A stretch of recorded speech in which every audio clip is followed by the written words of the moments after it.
you could have this deep level of scarcity that you either grew up with or you have developed over time based off of experiences and evidence, to the point where when something to that degree or nature shows up in your life, you are absolutely petrified. But the importance and the power of really understanding your emotions and understanding how your energy is connected to your thoughts and your behaviors and your emotional reactions gives you the upper hand to be able to actually shift into that second person that goes, oh, there's a bang in the middle of the night anyways, and go back to bed. Welcome, beautiful soul, to the Intuitively Connected podcast. I am your host, Rylee June.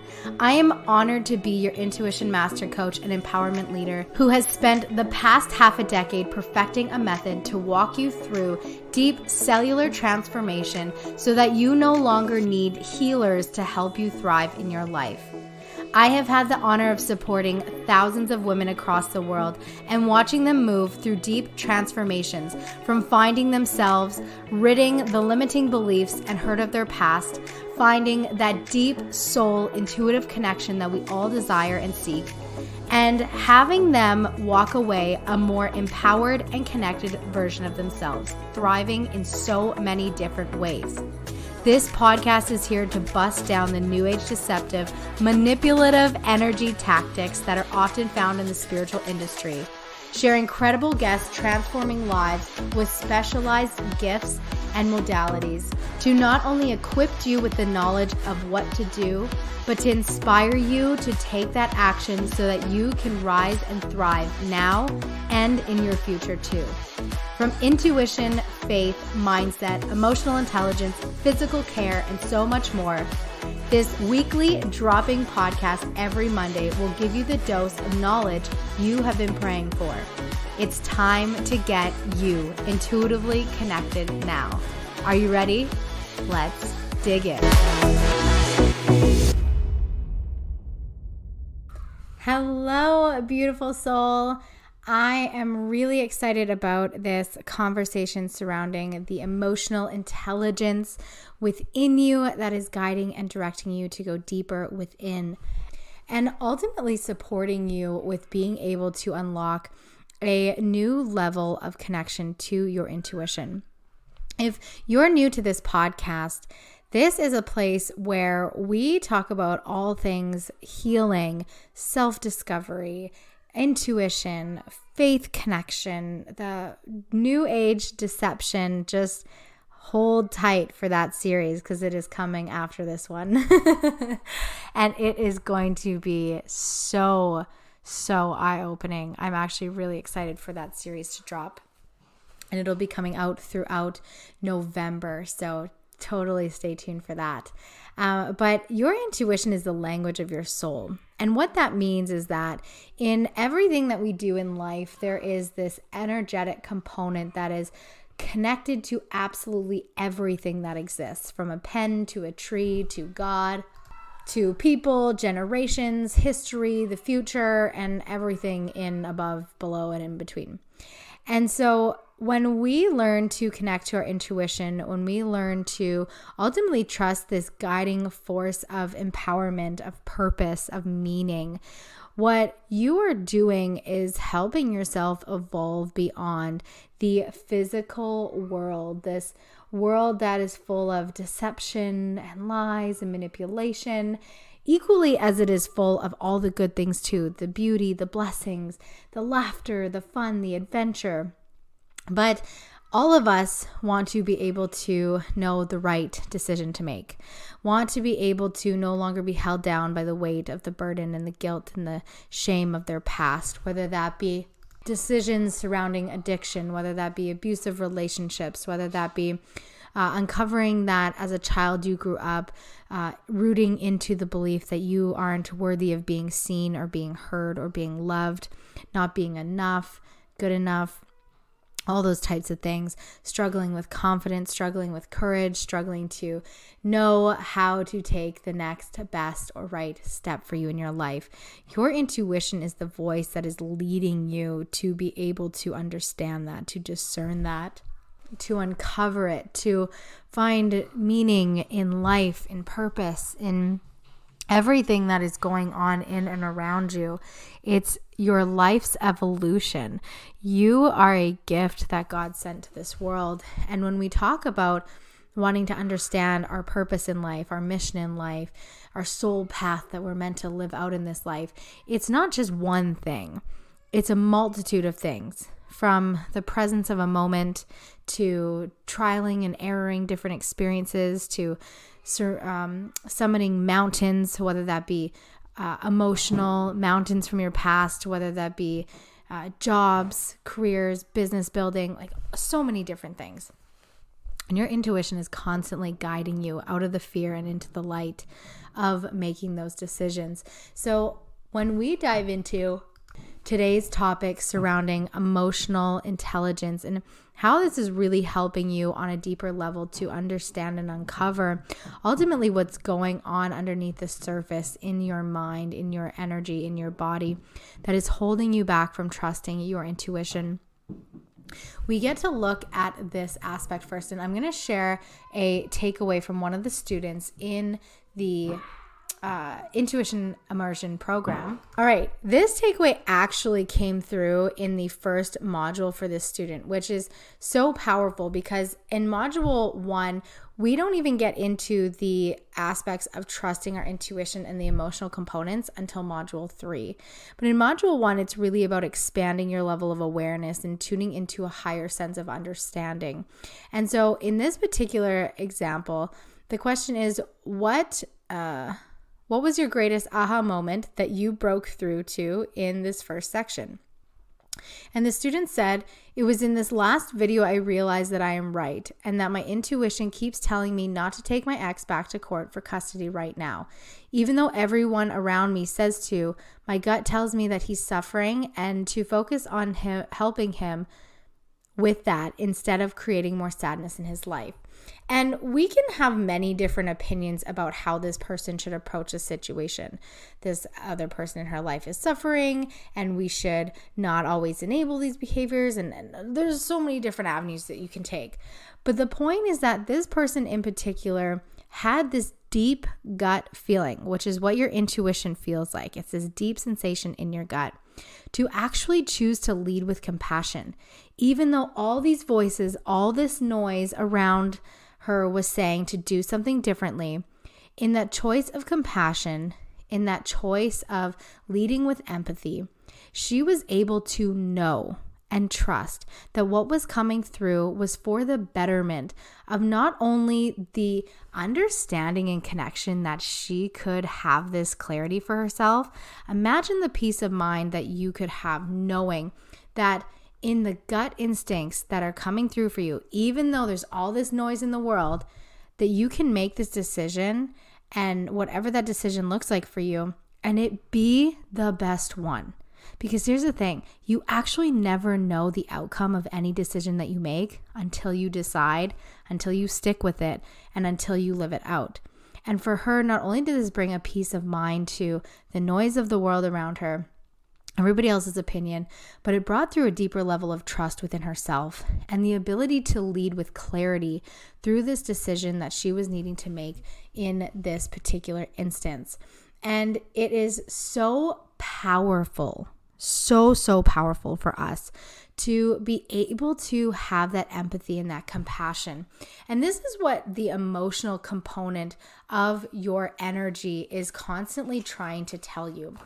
When we have emotional reactions to something, okay, let's assume it's not something as obvious as like somebody passes away and you cry. Obviously, that is very saddening. Actually, in some cases, a lot of people get mad before they cry. There's a sense of denial or there's a sense of overwhelm where they just can't believe that this person left them in their life. And I see this often, I saw this often when I would do mediumship work, is that people would actually find themselves more angry than they would sad. And a part of that has to do with the stages of denial that we go through when we are in any type of traumatic experience. And that anger is actually helping you to uncover something. That sadness is helping you to uncover something. Even the joy in your life is helping you to uncover something. Stress, anxiety, overwhelm, it's all helping you to uncover something. So having the ability to actually understand your emotions and what they're guiding you into, right? Your emotions are energy and motion. They are a GPS for you to deeper uncover something that's happening within you. And this doesn't mean, by the way, that you need to constantly be analyzing your emotions. When you're in joy, when you're in scarcity, like that's not always needed to be the case. And this is where I feel like a lot of people really get lost in terms of healing and spiritual development and personal growth is that I had to pause this. My daughter, I heard her coming. I was like, oh, she's coming in the office. But she didn't. She's doing so good on the potty. Oh, that makes me so happy. But anyways, mom moment. Having this deeper understanding with your emotions. No, backtrack. My brain is telling me to go back to getting lost. So getting lost in your emotions.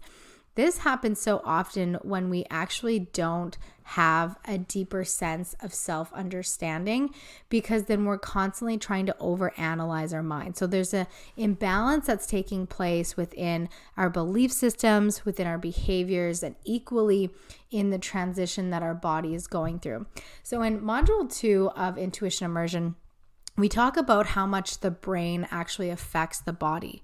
So we have these 3 core components of processing of information coming in and just like how that travels through our brain system, how that then creates a reaction within our hormonal system. So it signals to our body what type of hormones that it needs to produce to give us a specific response or reaction, which ultimately is the driver of our emotions. So what I mean by this is you can have 2 people who are going into a haunted house.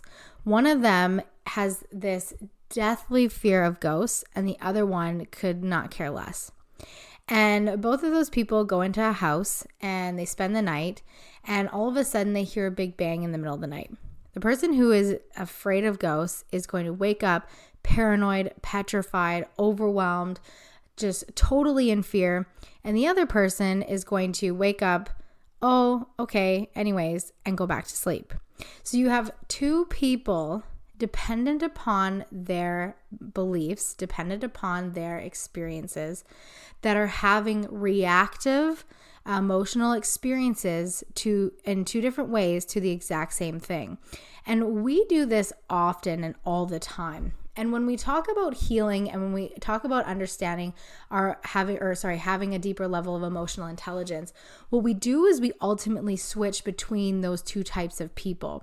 So the story of the ghost, your ghost could be money, it could be relationships, it could be confidence, it could be trust, it could be literally fill in the blank, right? You could have this deep level of scarcity that you either grew up with or you have developed over time based off of experiences and evidence, to the point where when something to that degree or nature shows up in your life, you are absolutely petrified. But the importance and the power of really understanding your emotions and understanding how your energy is connected to your thoughts and your behaviors and your emotional reactions gives you the upper hand to be able to actually shift into that second person that goes, oh, there's a bang in the middle of the night anyways, and go back to bed. These 2 people present the duality of any given experience that you are in. So the emotional intelligence component is this navigation tool, is being able to identify in the middle of the night when there's a bump and you're petrified and you're scared, to say, ooh, okay, holy fear coming up right now. What do I do with this? And being able to walk yourself into looking at what your thoughts, your beliefs, and your experience is in that moment. Even if it were to be a ghost, even if the ghost showed up in your doorway. So even though the unexpected bill showed up on your doorstep, even though the person that you're trying to heal from comes back into your life or is still in your life and continues to project and create abusive experiences, even if you're still perpetuating the same cycles within your health that are unideal to you, and you fill in the blanks with your circumstance that you're challenged by at this time. Even when that thing shows up at your door, you're able to look at it from a higher level of awareness, there's the words, awareness, and look into the emotions that are coming up through you to be able to tap into a higher level of intelligence where you decide to change the story from the person in petrified fear to the one that goes, okay. Anyways, going back to sleep now, right? And this is something that I have found when I'm supporting my clients is an absolute game changer for them. Because not only does understanding how to identify, define, and move through the navigation or the GPS that your emotions are trying to show you, it helps them with the discernment, with the ability to process on a deeper level without going into this trauma response, because you have to go back to the abusive situation or the negative situation, or you have to feel into your body about the negativity that's coming up around the situation. Like, these things are so unnecessary, and they actually perpetuate so much more damaging problems within a person's body, cellularly and mentally and emotionally, because you're not actually helping someone get out of that. And so when I teach people about emotional intelligence in alignment with their intuition and healing and this evolution of them, becoming the person from petrified fear to the person of just like, okay, moving on. It's their ability to be able to detach from the stories, to say, wow, I remember when I was, I'll actually tell a story about my husband.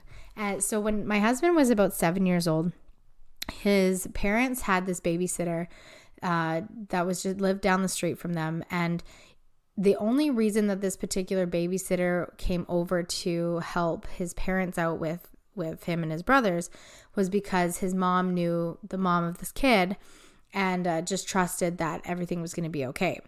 And because this kid was older, it would just like naturally seemed like it would be a good idea.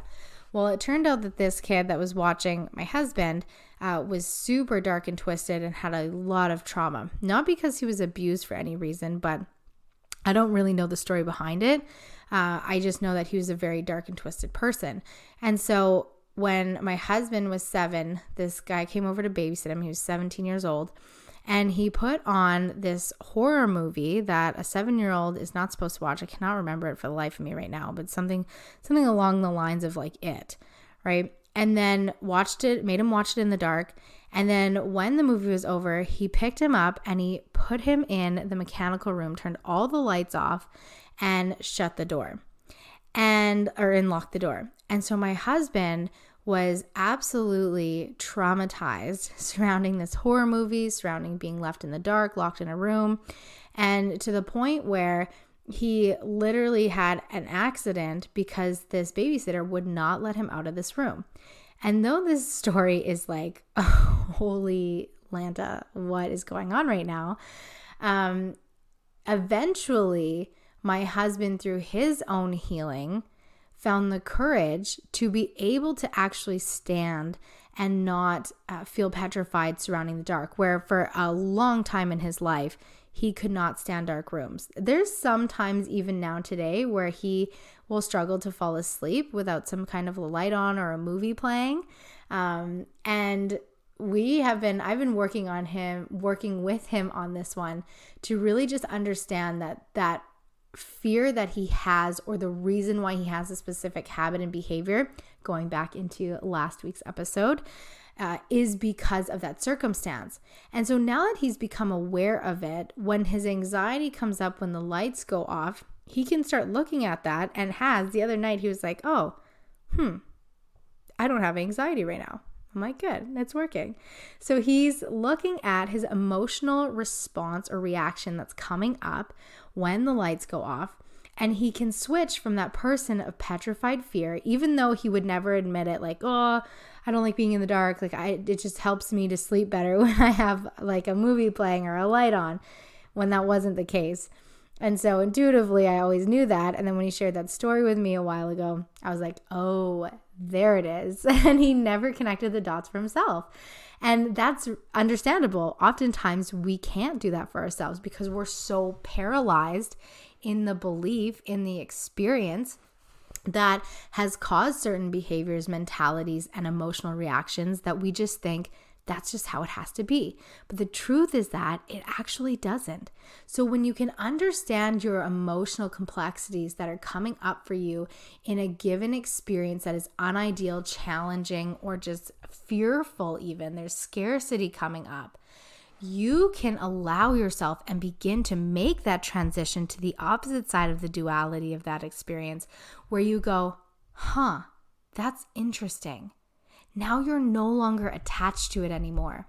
So your brain is going to have to start creating different synaptic connections and start to produce different hormonal responses within your body. And that's where the true transition really starts to take place. And then on the other side of that, you start to have a more freer, sovereign, connected, peaceful experience to now my husband is actually able to sleep more often than not with the lights off completely in the dark than he ever was before because of a higher level of awareness, because of looking at the emotional response and how it was actually tied to that event and being able to decide and discern, okay, well, that's not actually something that I need to worry about any longer. Right? Where his subconscious was so trapped in the dark corner of this room after this movie that when he finally set it free, he looked at the direction that those emotions were bringing him to within himself. It no longer held a charge anymore. And he finally started to feel free, not only just mentally and emotionally, but also then physically. And his habits and his behavior started to shift very, very quickly. So this is the power of looking at and understanding your emotional intelligence. And then when it comes to intuition, how this connects to you moving forward in your life is it removes these layers of anxiety that you have and that you face that are holding you back and blocking you from trusting in the fear of the unknown or trusting in your next greatest step or trusting in the nudges that are coming through for you. Because now you can apply this emotional tool to be able to look at and see, that's interesting. What else is this trying to tell me? And shift and take those steps forward to figure out, to understand, to uncover, to experience whatever it is your intuition is guiding you to. So I'd love to hear from you your biggest takeaway from this episode today. I think this one's going to be a really big hit because it's very powerful and it really is one of the deepest complexities to why we lack trust within ourselves and actually struggle to heal from our past. So hit me up on Instagram. I have new Rylee June is the temporary account as I'm opening up a new Instagram page. Primarily, there is two reasons why I started a new page. The first one being is that there comes a point where no matter how many followers you have, I mean, I don't really have that many considering it's like 4,400, which is significant. Like that's a lot of people as well. But in terms of Instagram possibilities, I just started to feel very bogged down by the profile that I had. There was all my old content on there. There was so many different seasons of me that I was just ready for this new, fresh start. And the second reason why I wanted to start a new page is that oftentimes when I'm supporting spiritual entrepreneurs, particularly in their healing and growth and business development journey, the number one thing that they always come back to is not having enough people to sell to. And that is just so not the case. You don't have to have a whole lot of people in your world to be able to produce a community, to be able to produce high levels of sales. And it really comes down to your messaging, your service, and the value that you provide to people. and equally the relationships that you build. So in a way, it's my way of truly trialing exactly what I say to be true, even though it's literally how I started my business with less than 1,000 followers and grew up to 4,400 over the past 5 years, which in social media world, that's not a significant amount of growth, but you don't need a whole lot of people. Like, that's literally the point. So I'm excited about this new page. You can come and find me over there. Let me know your takeaways from this episode. And I cannot wait to see you or speak with you in part 3 of your intuition series. Before you go, I would love and appreciate so much if you could take a moment of your time to leave a 5-star review. It helps me to be able to get this message out to so many more in the world, and I am so truly thankful that you choose this place to be every single week. Until next time, don't forget to find the magic in today.